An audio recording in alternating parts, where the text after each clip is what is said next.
ગામના હોય એ ખેડૂતોને ખેતરે જઈ અને સરકાર પોતે સર્વે કરાવડાવીને વિગતો મેળવી અને આ ખેડૂતોને ન્યાય આપે એવી મારી માંગણી છે. પૂજ્યભાઈ, વાત કરવામાં આવે તો સૌપ્રથમ જ્યારે મગફળી અને સોયાબીનનું નોંધણી પ્રક્રિયા હાથ ધરવામાં આવી હતી, ત્યારબાદ નોંધણી થયા બાદ ખેડૂતોને સેટેલાઇટ સર્વેના આધારે રિજેક્ટના મેસેજ આવી રહ્યા છે. શું છે આખો મામલો? રાજ્ય સરકારે ઈ સમૃદ્ધિ પોર્ટલ ઉપર ટેકાના ભાવે ખેડૂતોની જળસી ખરીદવા માટેની જાહેરાત કરેલી. ગયા મહિનાની 15, 16 અને 17 તારીખ સુધી 3 દિવસ માટે ઈ સમૃદ્ધિ પોર્ટલ ઉપર રજીસ્ટ્રેશન કરવા માટેની જાહેરાત કરી હતી. એ વખતે પણ ખેડૂતો જ્યારે રજીસ્ટ્રેશન કરવા જતા હતા ત્યારે લગભગ સર્વર ડાઉન હોવાને કારણે 2 થી 3 દિવસ સુધી હેરાન થયા છે, પરેશાન થયા છે. શારીરિક, માનસિક, આર્થિક રીતે અને સમયનો ભોગ આપીને પણ ખેડૂતો હેરાન થયા છે અને યોગ્ય રીતે રજીસ્ટ્રેશન નથી થયું. અને ત્યાર પછી સર્વર શરૂ થયા પછી ગીર સોમનાથ જિલ્લામાં અંદાજે 50,000 કરતાં વધુ ખેડૂતોએ રજીસ્ટ્રેશન કરાવડાવ્યું છે. અને એ રજીસ્ટ્રેશન કરાવડાવ્યા પછી તાજેતરની અંદર આ ખેડૂતોને પાછો મેસેજ આવી રહ્યો છે. અને મારી જે વિગતોની માહિતી છે એ મુજબ લગભગ ગીર સોમનાથ જિલ્લામાં 10,000 કરતાં વધુ ખેડૂતોની જે રજીસ્ટ્રેશન કરાવેલું હતું એ સમૃદ્ધિ પોર્ટલ ઉપર એ રદ થવાના મેસેજ આવી રહ્યા છે.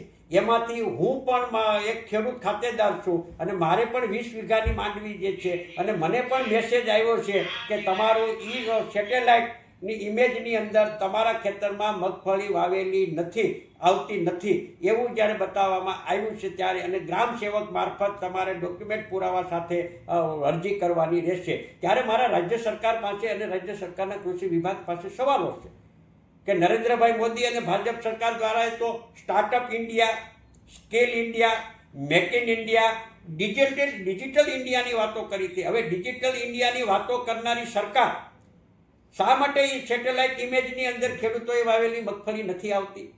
ક્યાં કારણો છે? કોની ભૂલો છે?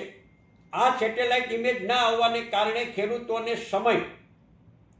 સમયની સાથોસાથ પોતાની આર્થિક એની પાછળ ઘસારો અને આર્થિક ઘસારો, શારીરિક ઘસારો અને માનસિક રીતે ટોર્ચર થવાને કારણે બધા પ્રકારે ખેડૂતોની બેહાલી થતી હોય છે. એક બાજુ ખેડૂતોના નામે વાતો કરે છે અને બીજી બાજુ ખેડૂતોને અન્યાય કરે છે અથવા ખેડૂતોને પીડા આપે એ પ્રકારની રાજ્ય સરકારની કામગીરી છે. એટલે હું તો બહુ સ્પષ્ટ કહું છું કે ભ્રષ્ટાચારમાં ડૂબેલી ભાજપની સરકાર સેટેલાઇટમાં પણ ભ્રષ્ટાચારમાં સેટેલાઇટ ડૂબી ગયું હોય એવું બહુ હું સ્પષ્ટપણે માનું છું.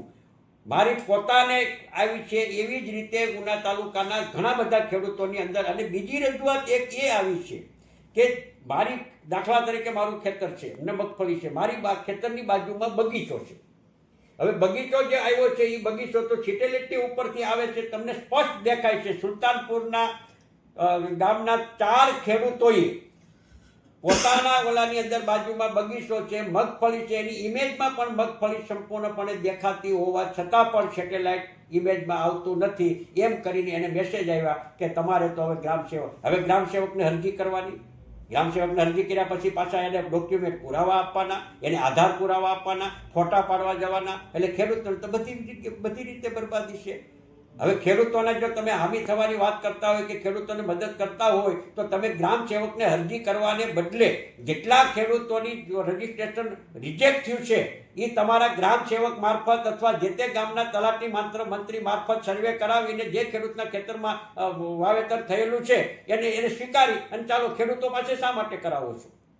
આ તો અન્યાય કરતા છે. હું સ્પષ્ટપણે સરકાર પાસે માંગણી કરું છું કે ગ્રામ સેવકોને અરજી કરાવવાને બદલે તમારા તલાટી મંત્રી મારફત અથવા તમારા ગ્રામ સેવક મારફત અથવા જેટલા ખેડૂતોનું રજીસ્ટ્રેશન તમે કરાવ્યું છે તમારી પાસે યાદી છે એ યાદી મુજબ જે તે ગામના હોય એ ખેડૂતોને ખેતરે જઈ અને સરકાર પોતે સર્વે કરાવડાવીને વિગતો મેળવી અને આ ખેડૂતોને ન્યાય આપે એવી મારી માંગણી છે.